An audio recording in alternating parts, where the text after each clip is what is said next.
rendu à Dieu ce matin. L'Éternel, notre Dieu, est un Dieu si puissant, si grand.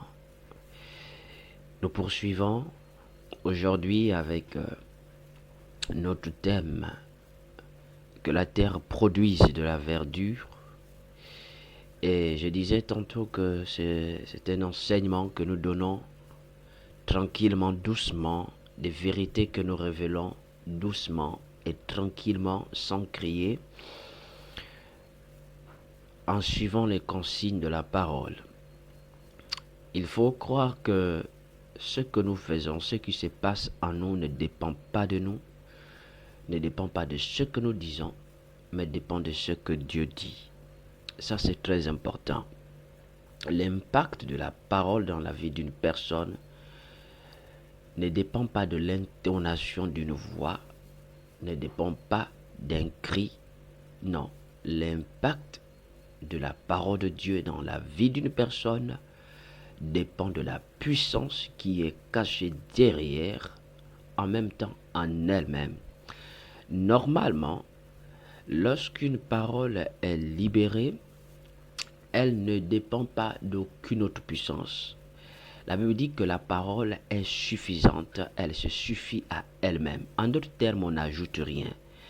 Tu n'ajoutes même pas tes propres efforts. C'est pourquoi je disais la dernière fois qu'il dit ce n'est ni par la force, ni par la puissance, mais c'est par le Saint-Esprit. Donc, c'est par l'Esprit de Dieu que la parole de Dieu atteint les vies. C'est pourquoi ce matin, je déclare encore que chacun, que tout un chacun, de là où tu te trouves, que tu sois simplement sensible, que tu reçoives simplement de là où tu te trouves la part que l'Esprit te communique ce matin. Avant que de partir avec les deux autres points, je vais d'abord revenir sur ce que je disais. Déjà, shalom, shalom à tous. Je disais que Dieu, lorsqu'il crée, lorsque Dieu t'accorde quelque chose, lorsque Dieu te bénit, lorsque Dieu t'accorde un nouvel environnement, quelle est le plus souvent ta réaction? Que fais-tu souvent?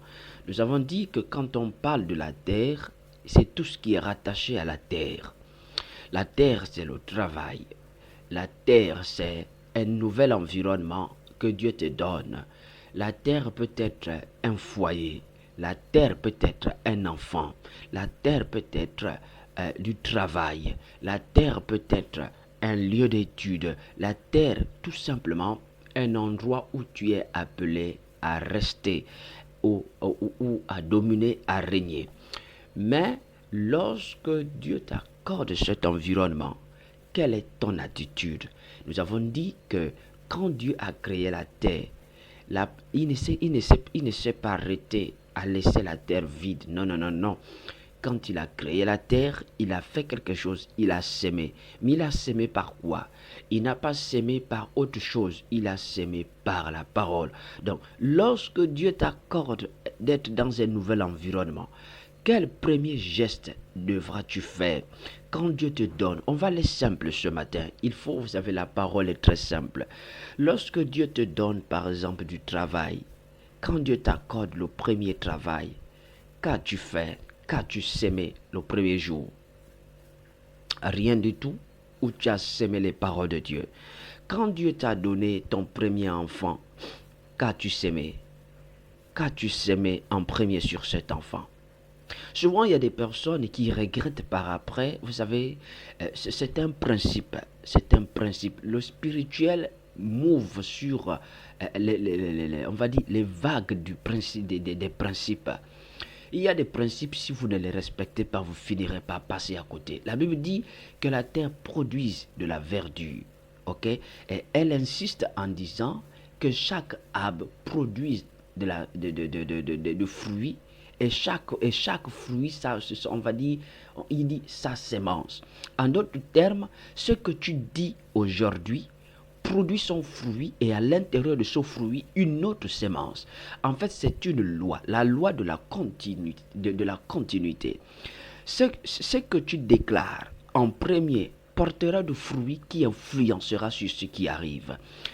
Tu bénis ton premier enfant. Le premier enfant libérera une semence pour les autres. Tu bénis ton premier travail. Le premier travail libérera une semence pour ceux qui arrivent.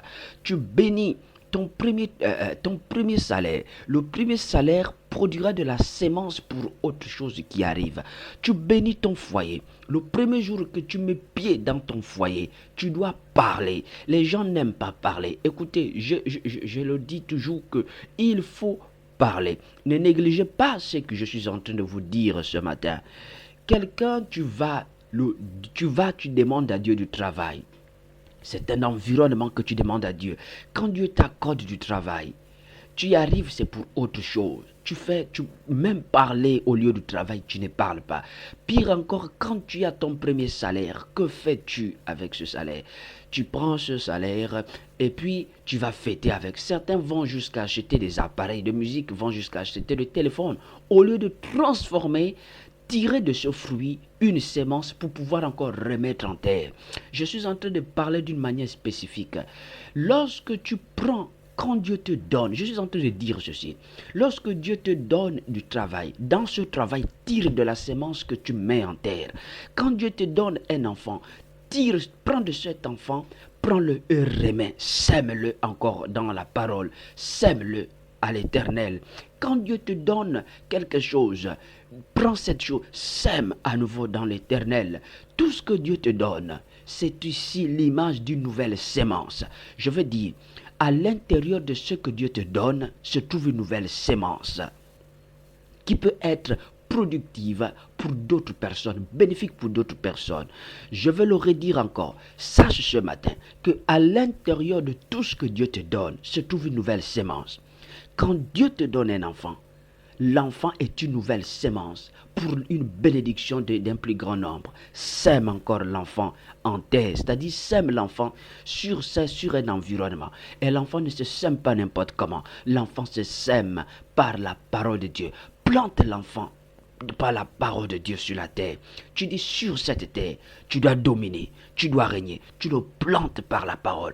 Quand Dieu t'accorde le premier salaire, prends-le, sème, prends, parle par la parole. Dieu te met dans un foyer. Sème ton environnement par la parole. Les gens n'aiment pas parler. Les gens négligent les principes et celui qui néglige les principes rentre en collision avec le spirituel. Vous voyez, la deuxième chose que je voudrais donc présenter ce matin. Écoutez, quand Dieu dit que la terre produise de la verdure, la terre n'a pas négocié. Vous voyez, la terre n'a pas dit je fais ce que je veux. C'est Dieu qui a dit la terre, produis-moi ceci. Vous comprenez? Dieu a dit produis-moi ceci. C'est Dieu qui dit produit, alors que la terre était vide. Voyez-vous? Mais tout ce qui est vide devant Dieu n'est pas vide. Je m'adresse là à quelqu'un qui, par exemple, est là et puis il dit je n'ai rien. Mais ça, c'est toi qui dis que tu n'as rien. Quand Dieu te demande de faire quelque chose, quel que soit, en fait, n'est pas l'apparence du vide. Tu es en train de regarder autour de toi, tu te dis je n'ai rien, je ne peux rien avoir, je ne peux rien faire. Je veux te dire que tout ce qui vient de Dieu vient toujours équipé. Quand Dieu dit que la terre produise, il savait qu'à l'intérieur de la terre, il y avait déjà. Dieu avait la capacité de sortir de là. Il dit, terre, saisis-toi de la parole que je dis et produis-moi. Il dit que la terre produise. La terre n'avait rien, elle était vide. Comment la terre a fait pour produire? La terre s'est saisie de la parole de Dieu et a produit. Sur la base de ta parole, Seigneur, même si je n'ai rien, j'accepte de libérer. Je veux dire à quelqu'un qu'à l'intérieur de toi, il y a des arbres. À l'intérieur de toi, Dieu t'a chargé. Il t'a rempli. Il t'a rempli du potentiel. Il t'a rempli de plusieurs espèces d'arbres. Il t'a rempli de fruits. Sur quelle base peux-tu le libérer? Saisis-toi de la parole et libère. Dieu n'est pas l'ami des pauvres. Dieu est l'ami des personnes qui sont capables de recevoir. La parole arrive, c'est pour te challenger. Écoute-moi, celui qui pense qu'il n'a toujours rien pour pouvoir produire, j'ai envie de dire, c'est quelqu'un qui ne se connaît pas. Dieu ne nous a pas créés. Troisièmement, Dieu ne nous a pas créés pour être les mains croisées. Il a dit terre produit. Dieu nous a créés, c'est pour produire, pas pour rester tel que nous sommes.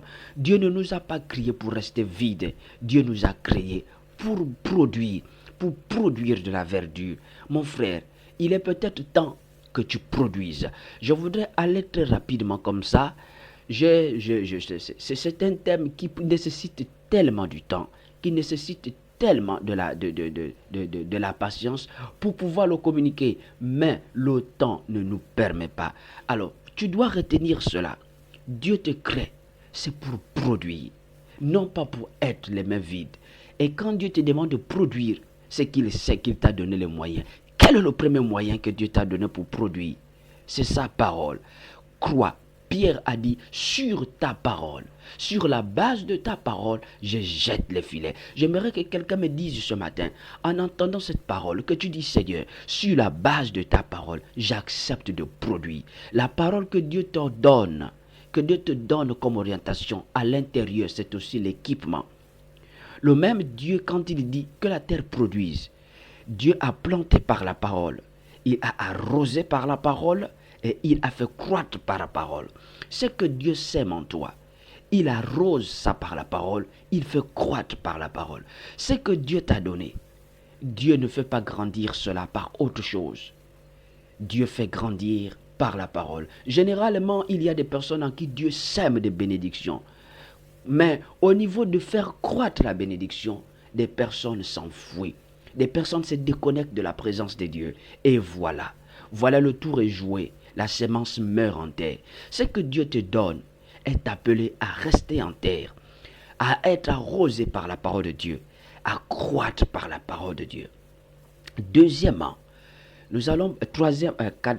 quatrièmement, nous allons poursuivre avec deux autres éléments.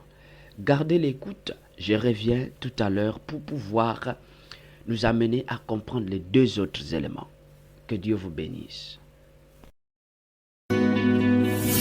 Our God, He lives forever. He reigns in power and love. Let earth bow down before Him. Alors, donc, je disais tantôt que vous devez comprendre que tout ce que Dieu nous donne, c'est quelque chose que nous devrions avoir de l'attention dessus. C'est très simple. Et ce sont les choses les plus simples par lesquelles Dieu se sert pour confondre les gens. Regardez-moi, suivez. Vous devez écouter. Lorsque Dieu finit de créer la terre, il dit que la terre produise la verdure. Dieu a créé la terre avec différentes espèces. Okay? Dieu n'a pas dit une seule espèce. Vous devrez suivre ce matin cette partie. Dieu n'a pas dit une seule espèce. Dieu a dit différentes espèces. Je dis différentes espèces. Et de ce point de vue, nous devons comprendre que Dieu ne nous donne pas toujours des choses qui sont pareilles. Le problème, c'est que quand Dieu crée, Dieu, après avoir créé, ensuite il crée Adam, il met Adam dans le jardin. Quand Adam arrive, Adam se trouve dans un endroit, dans un environnement chargé, dans un environnement plein. Mais le but d'Adam, c'était quoi? C'était de prendre soin de ces différentes espèces. Voyez, Dieu a planté, Dieu a fait croître. Ce qui te demande, c'est d'entretenir. Généralement, il y a des choses qui arrivent dans nos vies. Ce n'est pas dû à nos propres efforts, mais c'est une grâce, c'est la grâce de Dieu qui nous donne ces choses. Nous demander des choses à Dieu, Dieu nous accorde. Seigneur, j'ai besoin, je suis vide, équipe-moi. Dieu t'équipe avec du fruit. Et quand Dieu t'équipe, malheureusement, il y a des paresseux spirituellement. C'est-à-dire que Dieu te place dans un environnement et Dieu t'accorde de la verdure. La bénédiction est là à foison. Et quand il t'accorde cela, ce n'est pas pour t'amuser avec, ce n'est pas pour laisser mourir, mais c'est pour entretenir. Combien de personnes ont laissé mourir des arbres, hein, des différentes espèces d'arbres que Dieu a mis en leur disposition pour garder, pour entretenir. Il y a des paresseux. Il y en a qui, sur terre, je vais m'adresser à ces fils-là, pardon, qui pensent que tout est facile. Voyez-vous, l'arbre, pour entretenir l'arbre, ce n'est pas quelque chose de facile. Il y en a qui, aujourd'hui, essayent de nettoyer. L'arbre, tu dois nettoyer. Tu dois à chaque fois tailler des mauvaises fleurs. Plus que ça grandit, à des moments, il y a un feuillage qui change et puis le vieux feuillage tombe. C'est à toi de nettoyer. Tu dois veiller dessus. Tu dois voir si le fruit qui tombe est toujours de bonne qualité. Tu dois veiller sur les fourmis, etc., etc. À l'intérieur, il y a des fleurs. Toutes les arbres ne sont pas forcément, et tous les arbres ne sont pas forcément des arbres, qui grandissent jusqu'en hauteur. Il y a des arbres qui produisent de fruits même en ayant de petites tailles. En d'autres termes, chacun est à son rythme. Dieu te donne des choses, mais le premier but, la première chose à faire, ce n'est pas de commencer à utiliser n'importe comment. C'est de comprendre le fonctionnement de chaque fruit, de chaque arbre que Dieu met dans ton environnement. Tous les arbres que Dieu dispose dans ton environnement ne sont pas toujours pareils. Chacun croit à sa taille, chacun croit à son heure, chacun produit son fruit. Mais sauf que c'est à toi d'entretenir. Et il y en a plusieurs, il n'y a pas qu'un seul arbre. À certains, Dieu en a donné plusieurs, 4, 5, 6 arbres. Sauf qu'ils se sont concentrés juste sur un seul arbre et les autres meurent. Ils ont laissé mourir d'autres arbres. Le ministère, quand Dieu t'accorde un ministère, il y a plusieurs dons à l'intérieur. Il y a plusieurs dons. Quand Dieu t'accorde un ministère, il y a plusieurs dons. Quand Dieu t'accorde un ministère, il peut faire pousser plusieurs personnes. Par exemple, que tu dois entretenir. Et il y en a qui ont dit, Seigneur, j'ai besoin de travailler dans ta maison. Et puis voici, Dieu envoie des personnes. Dieu envoie une âme, 2 âmes, 3 personnes. Et voilà, aujourd'hui, il s'est simplement intéressé à une seule âme. Les autres sont répartis complètement dans le monde. Et puis bon, voilà, tout le monde redevient païen. C'est-à-dire que tant que tu ne t'investis pas, le tout n'est pas de demander à Dieu un environnement. Le tout, c'est de prendre soin. C'est de savoir. En fait, j'ai envie de dire, derrière tout ce que tu demandes à Dieu se trouve une charge. Prendre soin de ce que Dieu te donne. Tu dois entretenir ce que Dieu te donne. Les gens pensent que c'est de la facilité. Dieu t'accorde un ministère. Voyez-vous, on va revenir à notre niveau. Dieu plante un don dans ta vie. Dieu te donne par exemple un don de chantre. On va prendre par exemple le don de chantre. Et voyez-vous, quand Dieu plante un arbre dans ta vie, tu dois l'arroser, tu dois le travailler, tu dois le tailler, jusqu'à ce que le fruit devienne mûr. Tu dois veiller dessus. Malheureusement, il y en a qui croisent les bras et qui pensent que ça dépend d'eux. C'est-à-dire qu'ils sont là, ils ne travaillent pas, mais sauf qu'ils envient les ministères des autres. Dieu t'accorde un don. Toi, tout ce que tu veux, c'est la facilité. C'est pourquoi certains trouvent souvent des palliatifs en disant « ce que Dieu aime, c'est le cœur, ce n'est pas la voix ». Mais c'est faux, tu mens. Je veux te dire que tu mens. Dieu ne peut pas te donner quelque chose qu'il n'aime pas. Tu mens. Ce que Dieu aime, c'est le cœur, ce n'est pas la belle voix. Tu mens. Mon frère, ce qui se trouve ici, c'est que tu es paresseux. Tu ne veux pas travailler. Il faut travailler pour faire croître son ministère. Tu dois travailler dur. Tu dois faire des exercices. Tu dois t'approfondir dans la connaissance de ton ministère pour pouvoir davantage le faire rayonner. Celui qui ne travaille pas finira toujours par faire mourir son arbre. Quelqu'un me suit? Donc, ici, c'est de nous dire que ce que Dieu fait pousser, c'est à nous de l'entretenir. Ceux qui n'ont pas pu entretenir sont morts avec leur ministère. Il y en a qui sont répartis dans le monde. Il y en a qui sont répartis, qui sont là dans l'église. Ils viennent juste, ils repartent, ils viennent, ils repartent. Les arbres sont en train de mourir. Le feuillage est devenu sec. Pourquoi? Parce que, un, ils ne travaillent pas. Un, ils n'arrosent pas. Un, ils n'entretiennent pas. Voilà le véritable problème. Seigneur, équipe-moi, équipe-moi. Depuis qu'il t'a équipé, que fais-tu de ton équipement? Que fais-tu de ton équipement? Compte aujourd'hui le nombre de personnes que Dieu t'a donné en charge, des personnes à qui tu as annoncé l'évangile, et aujourd'hui, même des personnes à qui tu n'arrives même plus à prendre soin. Combien de personnes Dieu t'avait donné à ta charge? Aujourd'hui, tu as tout négligé. Et des personnes, les arbres que Dieu a mis en ta possession sont en train de mourir. Te voilà, tu es là focalisé sur une seule personne. Pour certains, ils ont abandonné d'autres enfants. Il ne reste plus qu'un seul enfant spirituel. Certains sont en train de trouver des excuses en disant « Je suis déjà vieille. Je ne peux plus entretenir des gens. » Mais tu mens. Mais il faut regarder les tabitas. Il faut regarder les tabitas. Voilà le véritable problème. Que la terre produise de la verdure. L'Éternel, par ma voix ce matin, voudrait encourager quelqu'un. Pour dire qu'est-ce que qu'as-tu fait de ce que Dieu a donné entre tes mains? Qu'est-ce qu'as-tu fait de ce que Dieu a ensemencé sur ta terre?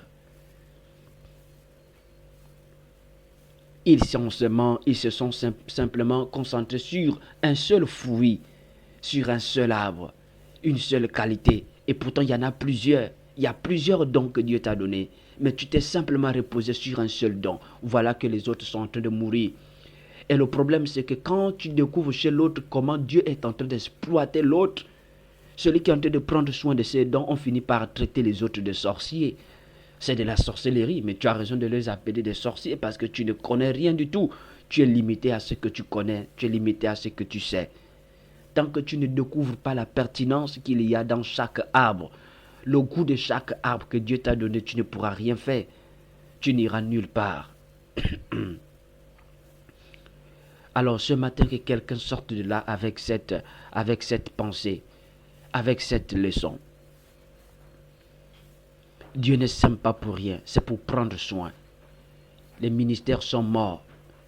Certains, avant de se marier, tu entends, je suis évangéliste, je suis ceci. Après le mariage, tous les ministères sont morts. Complètement chaos, chaos, chaos, chaos. Et il y a des personnes à qui Dieu a donné même des compétences en matière en matière d'entrepreneuriat. Dieu ne donne pas que des choses dans l'église. Dieu aussi peut donner des choses pour l'extérieur. Il y a des choses qui sont mortes. Plus personne ne prend soin. Il y a des gens qui ont déserté même des comités, soi-disant parce qu'il y a des enfants. Non, tu n'as encore rien compris. Il faut que l'on revienne à l'essentiel. Revenons, parce que Dieu va nous demander des comptes pour tout ce qu'il nous a donné. Dieu te demandera des comptes. Pour terminer, je veux dire à quelqu'un que quand Dieu dit que la terre produise de la verdure, développez en vous ce caractère d'une personne qui ne se décourage pas. Regardez, agissez comme la terre. Vous allez vous rendre compte que chaque année, il y a des personnes qui déboisent. Tu vas faire le champ aujourd'hui, tu détruis une partie de la plantation, tu détruis, tu abats, tu fais ceci. Mais quelques années après, quand tu arrives, tu vois l'herbe encore pousser. Mais tu détruis, tu désherbes derrière ta maison, quand tu reviens, l'herbe encore pousser. Tu détruis, tu abats des arbres, quand tu reviens, l'herbe encore pousser. La terre ne dit pas que je suis en ce moment, bon, moi je fais les hommes gaspillent, je ne fais plus. Non, la terre ne se décourage pas. La terre ne se décourage pas. Tu peux faire aujourd'hui, l'ennemi détruit. Écoute-moi, ne cesse pas, fais encore pousser. Tant qu'il y a de la réserve en toi, ça va toujours pousser. Ne te décourage pas. La terre ne dit pas que le fruit, tout le fruit, généralement, la terre ne fait pas ceci. J'ai envie de dire que, vous voyez, il y en a qui pensent que ce que Dieu les donne, c'est pour eux. Non, c'est pas pour vous. Quand il dit la terre, il dit il faut, quand tu produis, prenez l'image de cet arbre, l'arbre qui produit son fruit. Et après avoir produit son fruit, quand le fruit est mûr, que fait le fruit? Le fruit reste sur l'arbre? Non. Ce qui est mûr est appelé à tomber. Mais à tomber où? À tomber sur terre. Pourquoi? Parce que c'est sur terre que le fruit a la possibilité de pousser à nouveau. Vous comprenez? Tout ce qui est mûr, quand le manguier a déjà produit des mangues, toute mangue déjà mûre, donc sont obligés de tomber vers la terre. Tout ce qui est mûr repart vers la terre pour pouvoir encore produire une autre semence. Donc tout ce qui est mûr doit forcément tomber. Tout ce qui est mûr doit forcément tomber. Et il y a des choses que tu vas perdre, non pas parce que c'est le diable, non. Il y a des choses que tu vas perdre parce que Dieu en a besoin. Dieu a besoin que cela produise une autre semence. Donc ne te décourage pas parce que ça tombe en route. Ne te décourage pas parce que quelqu'un aurait pris. Non, ne te décourage pas parce que quelqu'un se serait servi. Non, il faut que ça tombe. Que tu dises à toi-même, il faut que mon fruit tombe pour pouvoir bénéficier, pour pouvoir produire à nouveau. On ne garde pas le fruit doit tomber. Mon frère, ça doit tomber sur la terre. Le fruit doit tomber sur un frère. Le fruit doit tomber sur quelqu'un. Le fruit doit tomber dans un autre environnement. Le fruit est fait pour la terre. Pour la terre. Le fruit de ton don, c'est la terre. Ça doit tomber pour bénir quelqu'un d'autre. Tu comprends? Alors ne te décourage pas. Faut pas te décourager parce que ton fruit tombe. Bien au contraire, il doit tomber. Il doit tomber. Je vais aussi ajouter ceci, et enfin pour clore, c'est que, voyez-vous, quand il y a du fruit sur l'arbre, généralement il y a des vents qui arrivent. Le vent souffle trop fort, et puis bon voilà, là il y a les mangues qui tombent, etc., etc. Tout ce qui est dans le jardin d'Éden est accompagné du vent, et quand le vent arrive, le vent est là pour faire tomber tout le fruit qui est sur l'arbre. Généralement, il y en a qui font pousser des fruits et puis ont du mal à les faire tomber. C'est-à-dire, ils s'agrippent sur ça. Ce que Dieu t'a donné, j'ai dit, c'est pour les autres. Et ils ont du mal à les faire tomber. Retiens ceci. Et quand Dieu se rend compte que tu as du mal à faire tomber le fruit, qu'est-ce qu'il fait? Il envoie le vent. Le vent peut être une maladie. Le vent peut être quelque chose. Le vent peut être un problème. Le vent peut être des épreuves. Donc, quand les vents arrivent, le vent aussi peut être l'esprit. Mais Dieu aussi peut utiliser des épreuves pour faire tomber ton fruit. C'est-à-dire que Dieu peut utiliser des épreuves pour te faire déverser, pour amener ceux qui sont autour de toi à profiter de ton fruit, à profiter de ton ministère. Parfois, Dieu peut faire souffler le vent. Dieu peut faire souffler le vent. Dieu peut envoyer des épreuves. Le vent souffle très fort, mais c'est pour que tu pries. Dieu peut faire souffler le vent. Dieu peut faire souffler. Dieu peut envoyer des problèmes dans ta vie simplement pour te déplacer, pour t'amener ailleurs, afin que tu ailles faire tomber du fruit là-bas. C'est ce que vous deviez retenir. Donc les épreuves sont aussi là pour nous aider à faire tomber notre fruit sur la terre. Généralement, certains se réveillent, c'est quand il y a des épreuves. Alors que Dieu vous bénisse ce matin. Que la terre produise la verdure. Dieu nous donne, c'est pour garder. Dieu nous a donné plusieurs choses, c'est pour prendre soin. Mais en prenant soin, comprenons que Dieu ne change pas. Nous avons besoin donc de prendre soin de tout ce qui pousse. Car Dieu reste l'unique. En d'autres termes, quand Dieu nous donne, ce n'est pas pour nous. Ça doit tomber. Ça doit pousser. Mais ce qui pousse, parfois l'ennemi détruit. Parfois les hommes piétinent. Mais ce n'est pas parce que les hommes piétinent ton fruit, piétinent ta verdure, piétinent ce que Dieu t'a donné. Ce n'est pas parce que l'on t'étouffe que tu vas cesser, tu vas refuser de toujours faire sortir de toi. Comme la terre, malgré le fait qu'on coupe de l'herbe, ça pousse toujours. On coupe, ça pousse toujours.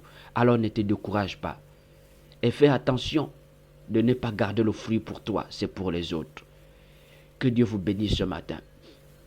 Gardez l'écoute, nous allons continuer pour la suite de nos programmes. Ulrich Venga, c'est moi. Que Dieu vous bénisse. Shalom, shalom chez vous.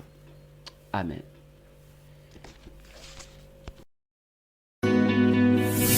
Our God, He lives forever.